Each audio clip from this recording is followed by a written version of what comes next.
Putin unleashed a mock missile. Who will be the subsequent target? The media jumped to the conclusion that the president's statement was a test bullet and that Vladimir Putin's next target was known based on that one statement. It is a statement Putin made during the Council for the Development of Civil Society and Human Rights organized by the Kremlin, which focused on Latvia's policy regarding the Russian-speaking minority, according to Newsweek. 3 member states of the European Union and NATO share a border with Russia's mainland. Latvia is one of them. Recall that Latvia has encountered opposition in the past for enacting policies that were deemed discriminatory by UN experts against the country's minority ethnic groups, mainly Russians.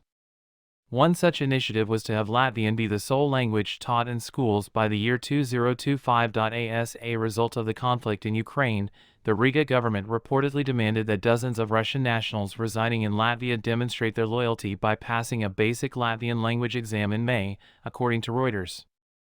"I don't think happiness will come to those who implement such a policy," Putin said during Monday's session of the Presidential Council. The RBC Ukraine portal reported that Putin was alluding to policies in the Baltic nations, including Latvia, which the Kremlin asserts stem from anti-Russian or Russophobic sentiment. The Riga database estimates that approximately 24% of Latvians identify as Russian minority as of the year 2023. If they lead such a policy towards people who wanted to live in that country, work there, create something good for that country, and treat them in such a pig-like way, then, after all, they will face such pig-like behavior in their country, added Putin. What is problematic, though, is that Putin asserted, without proof, that Kiev was oppressing Russian-speaking and ethnic Russians on multiple occasions before invading Ukraine in February 2022. Efforts to tackle the country's falling birth rates and urge women to have more children were addressed in a video from a recent event in which North Korean leader Kim Jong-un wiped tears and looked emotional. Its popularity has skyrocketed.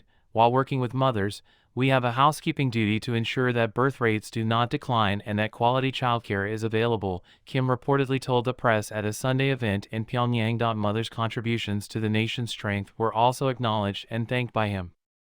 "When I'm struggling to manage the party and the state's work, I too always think about mothers," Kim said. According to the United Nations Population Fund estimate, as of 2023, the fertility rate, or the average number of children being born to a woman, stood at 1.8 in North Korea, amid an extended fall in the rate during recent decades. Even though North Korea's fertility rate has been falling, it is still higher than in several of its neighbors. The fertility rate in Japan fell to 1.26% last year, while in South Korea it fell to a record low of 0.78%. According to the report, one city in South Korea is holding matchmaking events in an effort to increase birth rates, while another city is facing a shortage of pediatricians due to the country's declining birth rates.